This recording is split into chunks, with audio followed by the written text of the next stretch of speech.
Postgame show is presented by Carolina Ford Dealers. We are in the city that never sleeps. How could you sleep? Look at all those lights. Wow. Good golly. Insomnia waiting to happen. Your Hornets win on the final day of the regular season. 110-96 is the final score. The Hornets needed to win to lock up a home game in the 9-10 game of the play-in. With my partner, Dell Curry, I'm Eric Collins. Shannon Spake, she's lurking. She will have head coach Charles Lee in just a moment. Dell, this game was a little bit dicey. It was probably closer than the Hornets wanted it to be, but they did the right things down the stretch to come away with a win. Played well enough to get a win here. The Knicks really played none of their regular guys, so you knew the game was going to be a little disjointed. Knicks still played hard, kind of broke up the Hornets. No good rhythm for the most part on the offensive end, but they got enough momentum and stretches to make shots. They keep the Knicks off balance. They get a big-time win here. All right, so let's take a look at what the bracket looks like in the East. We know the Hornets are going to play in that 9-10 game. Now, what that means is the 9 seed, the Hornets will host the 10 seed, Miami. When the Hornets win that game, they will take on the loser of the game, and it appears like it's going to be the Sixers and the Magic.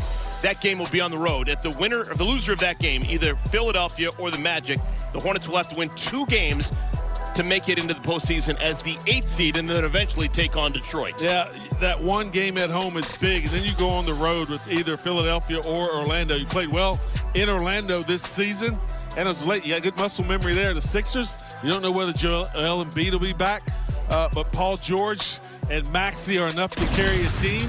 But it's one game at a time, one play at a time, one quarter at a time for this young Hornets team. You got your momentum back. You got your confidence back here to win on the road. Then you go home, you got to bring that there. And no matter what happens, it will be a great experience for this young Hornets organization. Standing by with Shannon is the Hornets head coach, Charles Lee. Eric, thank you so much. Coach, congratulations. 82 games. We made it. I know that every single game for you and your team is about getting better, and this was your last opportunity to do that before the postseason. Where did you see them grow today? I thought that they came in understanding what the day meant, what the game meant. We had something to play for, and the group came out with the right focus, the right intensity that we needed, and I'm super proud of them. I think that this group is still very hungry to accomplish a lot more, but there's a ton that we have to be grateful for and a lot to be proud of because these guys really buckled down when it would have been easy to kind of go a different direction. Yeah, you talk about responding, and the Knicks really put a defensive push on that third quarter. What did you see out of your guys in terms of that response? Yeah, I thought that we came into the huddle, we kind of reset, refocused. We talked about some things, areas that we could get better, and then they flipped the switch. And I think that we got a lot of key contributions from some of our reserves, and I think at the right time our starters kind of stepped up too. So again, another just great collective team win and opportunity to get better. I know it's not over. There's still more basketball, but when you kind of reflect on 82 games, what's been the most rewarding part for you? Just seeing all the growth and development from everybody. We have some guys that have had like some career years. We got a rookie that played all 82 games. We got the rookie of the year on our team. We got a guy that could be all NBA. I mean, there's just so much to the win streaks. And coach that could be coach of the year. But I'm just proud of the group, and I'm just happy that the whole Hive is thriving. We got a G League championship as well. So there's just so much to be thankful for. Okay, when you look at what this team is bringing back to the city of Charlotte, you're not just delivering this to the guys, you're delivering it to the city, to the fans. What does that mean to you? A ton. I think that this team has shown the city what we're about. We're about competing. We're about being together. I think that's what Charlotte and the Carolinas are all about too. We've put a product on the floor that they can be proud of, and so we need you there for our playing game. All right, let's bring the noise. There you go. Thank you, Coach. Congrats. Thank you. Back to you, Eric. Thank you, Shannon. Fantastic stuff. Time now for Fanduel's Play Your Game, Same Game Parlay. For the first time in the history of the NBA, Dell, a rookie, has led the NBA in three-pointers made. He beats LaMelo by just one made three-pointer. Yeah, he got off to such a great start in his rookie season and just never relented. Remained confident, that humble confidence that he's shown all season long. Moved well out the ball and fit right into everything Coach Lee wanted to do with this team. These are some other things that hit LaMelo Ball. He did get those 5 made three-pointers. LaMelo Ball close to a triple-double. He had a nice all-around floor game finishes, 19 points, 7 rebounds, and 6 assists. Well, we've got a bonus for you. We are going to talk to Con Knipple the 20-year-old, will join Shannon Spake when we return. LaMelo Ball, big shots for him. He is heading to the postseason along with his mates that will begin on Wednesday. Hornets Live is brought to you by Carolina Ford Dealers. Welcome back, everyone. We are in New York, New York. In a city full of con men, there's one con man that's better at basketball than all of them. And he's standing by with Shannon. I'm talking about Con Knipple. Thank you so much, Eric. Con, congratulations on an 82-game season, a great season for you guys. How would you describe the entire season, start to finish, for you guys? Yeah, we talked about it a little bit this morning. We showed the standings when we were 4-14, and now to finish 44-38. Pretty cool. Talks about the resilience of the team and, the organization to want to win the games and fight to get better every day. So it's cool, and we earned a chance to, host a playing game here. That's right. What was the most challenging part of the year for you? I think definitely the beginning of the season, when we weren't healthy and we were losing a bunch, losing a lot of close ones. That was a tough point for the season for sure. Most rewarding? Most rewarding, that 9-game win streak we went on in the middle of the season. That was really fun. We were playing really good basketball.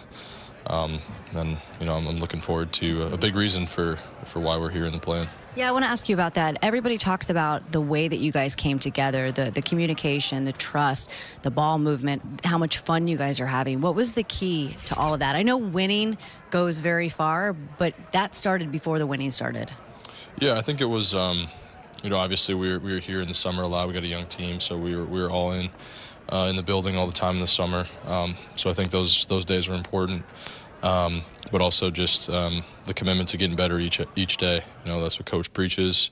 With each game, each practice, we just want to get a little bit better, and I think that's what we did this season. Coach was asked earlier today about the Rookie of the Year, and his exact quote was "not even close."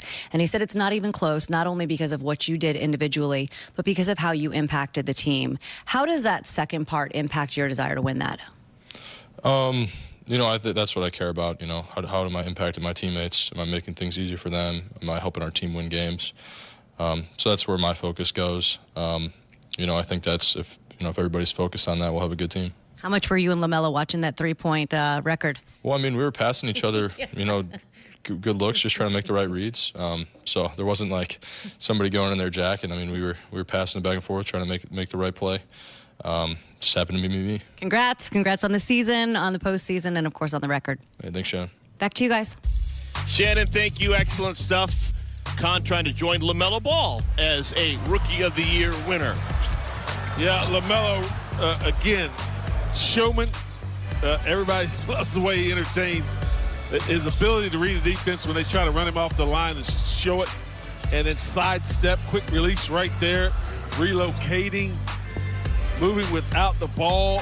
He has one of the best float games in the league with that 6'7" frame, and that's what I love right there.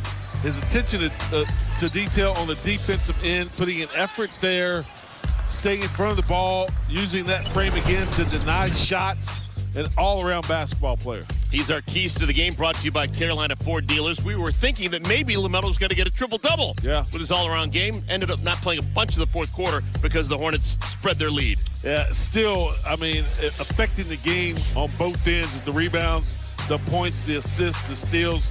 It shows you the block right there as well. This guy that loves to play the game, he's going to love the atmosphere in the Hive when Miami shows up. Yes. Well, when this game was still in doubt, tail end of the third quarter, it was Kobe White time.